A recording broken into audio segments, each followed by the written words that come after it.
Hello, everyone. Welcome to the JARPS Symposium 2024. Welcome to our JARPS Symposium 2024. I will continue to speak in English, so this is an announcement to all our Japanese listeners. Please use the interpretation button in order to listen to the Japanese interpretation. So I would like to start with technical matters because of the interpretation function we use here in Zoom. So the event is simultaneously interpreted by Mai Rapsch and Makoto Takeda. And you should find an interpretation button at the bottom of your Zoom window. And there you can switch between original audio without interpretation or main audio and English and Japanese. 日本語を聞こえるために、Zoom の通訳機能で、日本語を選んでください。So you can switch between the different channels throughout the whole event. Each talk we will have today is limited to only 15 minutes, which includes the presentation and a brief Q&A if time permits.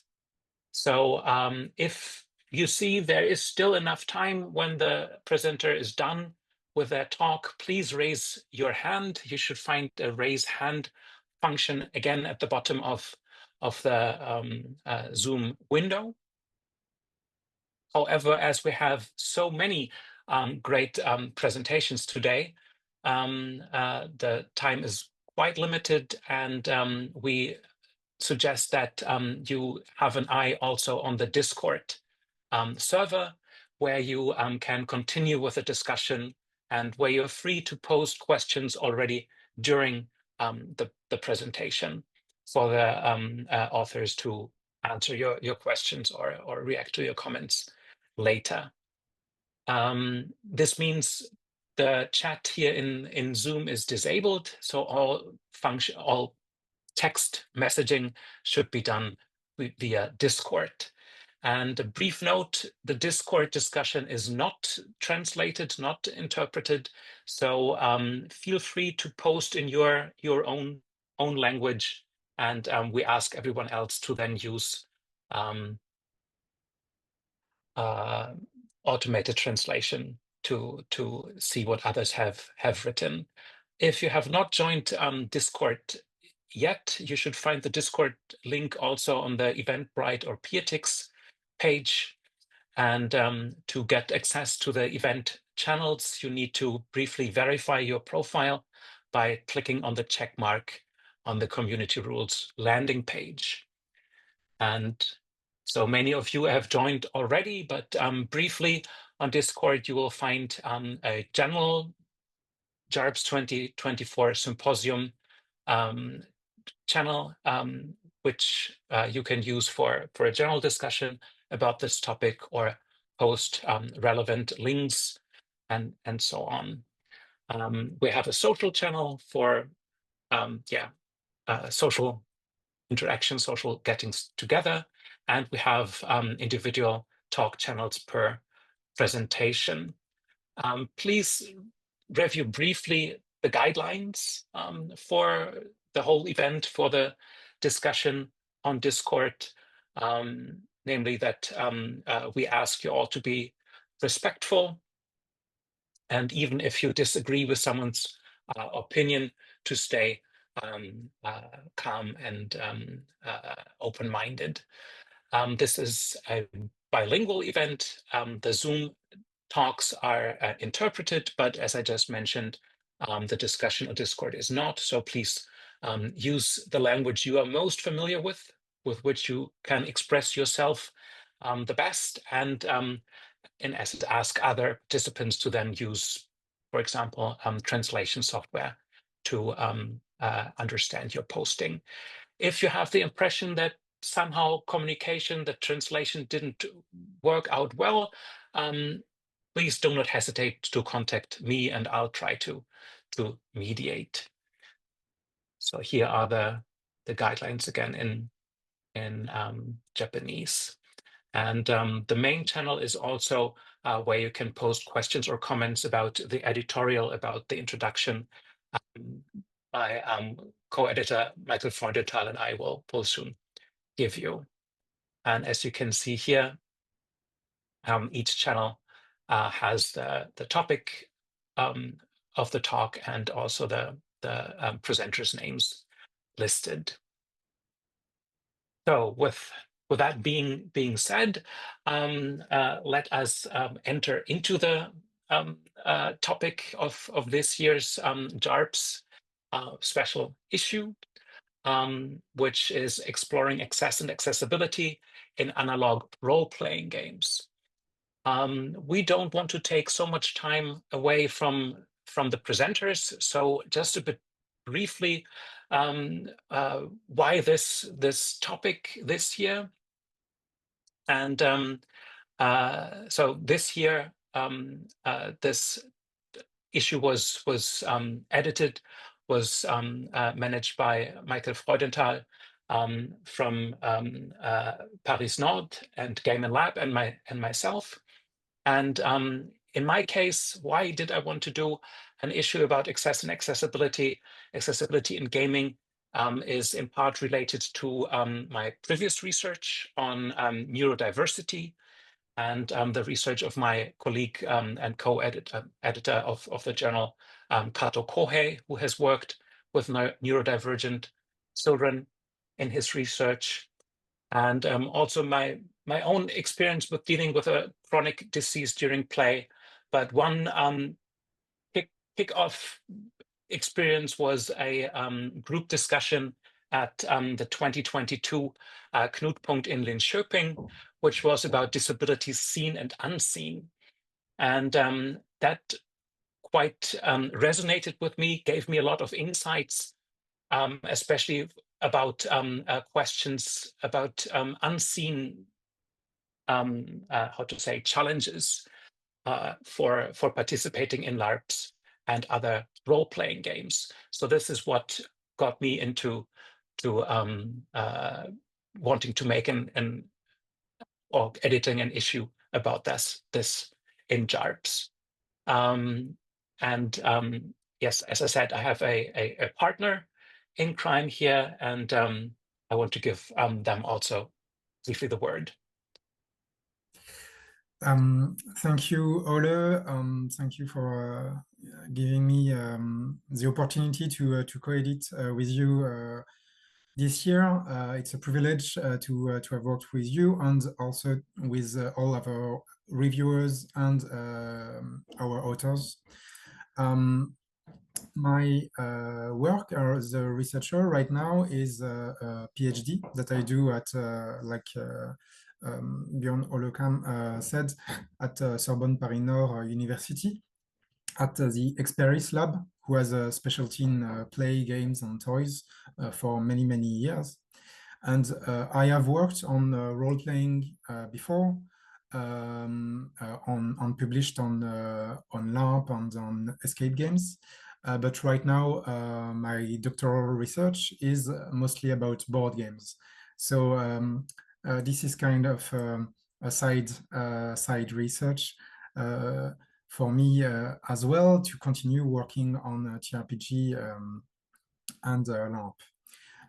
What really is important for me about access in general is that I always personally was between two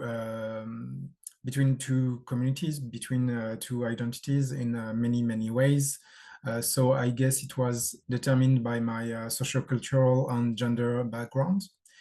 And I always found that very important to have as many diverse people as possible at an event, at the table. That is a real important thing to make sure that some people do not do dare to open the door and do dare to take a place at the table. This is kind of the reason why I joined and why I am working on that particular dimension in all of my research. And maybe we will show the program. Thank you. Before moving into the program, you already thanked all the people who have made this issue possible, except Game and Lab, who have been supporting us now for many years and are again supporting us today to make the interpretation possible of this event, and thus fulfilling one of the main mission statements of JARPS, namely to bridge between English and Japanese discourses. So with that, let's move into the topics, the contributions to the issue, and today's program.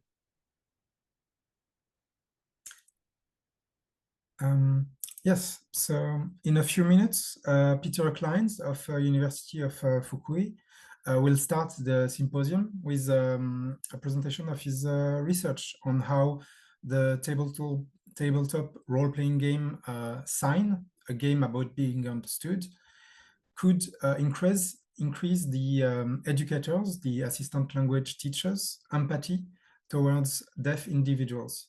So it is on TRPG as a tool for awareness and inclusivity for marginalized experiences. Then the second presentation is more about creating supportive spaces for diverse player needs, and particularly in educational and therapeutic settings. Kinoshita Go from Yokohama National University and Tanji Takayuki from University of Tsukuba will show a case report showing how TRPG can enhance communication for children with developmental disabilities in Japanese daycare services. Lastly, for these first 3 talks, we will have remote participation in video by Peter D. Young from Behavior Bridges that will argue that TRPG serve as a social medium for autistic individuals that he uses in his organization to foster advocacy and accessibility centered on advocacy between autistics rather than enforcing neurotypical norms.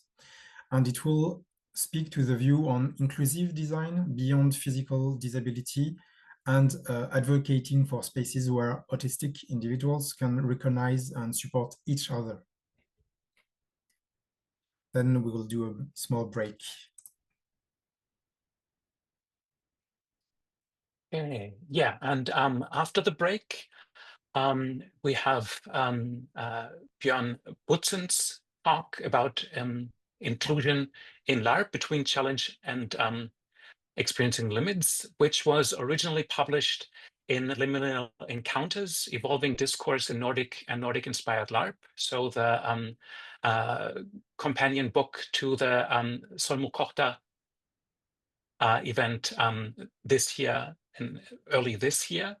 And because it resonated so well with this year's issue, we translated it into Japanese for JARPS. Following that is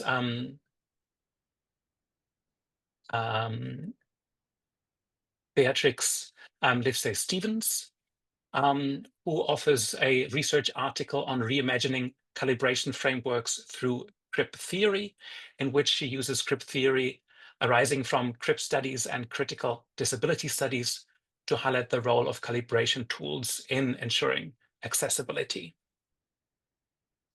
After that, we have another video from participants who cannot be here today in person, namely Ilias Tsiaras and Vasilios Neophotistos from the University of Macedonia, who will demonstrate in EduLARPs in adult education that adult educators' familiarity with TRPGs correlates with positive views on EduLARPs as teaching tools. And after their presentation, we have another short break.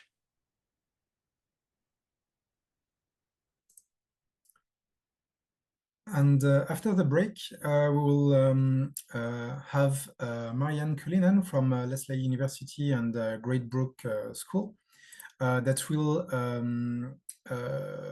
make a quick talk reflexive on her use of TRPG as anti-colonial narratives, and make students how she can make a student be more reflexive about colonialist tropes in the RPG and how they could play without giving in to these tropes. And lastly, before general discussion, we'll have a presentation by Jean-Charles Rey, Roxane Chartrand, and Kevser Gungo of University of Montreal, with dialogue about the game Alice is Missing. Well, they will examine the game with its emotional accessibility, a game that is played in silence, and they will argue how it fosters a player safety and intimacy. And through their piece that is published in the issue, they show a dialogue between three people who played, which is an explorative piece on how to also fostering how to talk about games in a different way. Then we'll have a general discussion. If you have questions not necessarily related to any of the talks specifically, you can keep them for that moment, or or start them on Discord as well. And lastly, Bjorn Olekam will talk a little bit more about the call for next year's issue, that we will tease you about the subject in a few moments. Yeah. Okay. Thank you. Maybe you have seen it, but when you scroll down the Eventbrite page, but currently there is another Edu RPG related event happening in Germany, the annual Edu RPG Bar Camp. And because our topics align so well, we have cross-invited participants. So you can find the link to the bar camp and a link to a post JARPS review session from 3:30 Middle European time, 11:30 Japanese time. So if you want to continue discussion there, which will not be interpreted though, and please check out the bar camp. Their event is going on until tomorrow with many more talks and play sessions. So again, the link is posted on Discord. And before we now hand over to our great presenters, a few words on key terms of this issue, of this whole event also today: accessibility, inclusivity. And you can read about Michael's and my thoughts about these fundamental aspects related to analog role-playing in the editorial. But to briefly mention what our thoughts were about these terms, what we are wanting to address with them by using them, is that we wanted to understand access as a concept that focuses on, that critically focuses on the structural barriers that restrict participation in play not only, but especially for marginalized groups. So this is an intersectional concept because it relates to many aspects, gender, for example, class also. And we find it important that looking at access to in analog role-playing games means to examine who is excluded from gaming spaces, for example, why and how, and to address these exclusion and emphasizing, again, the structural dynamics and cultural contexts here involved. Accessibility then extends the discussion to access on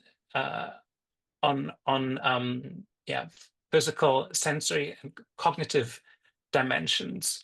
And here our focus is on the emphasis on proactive over reactive design accommodations. So the point is that thinking about accessibility should not be an add-on, but something that designers, lab rights, organizers, game masters may want to think about beforehand.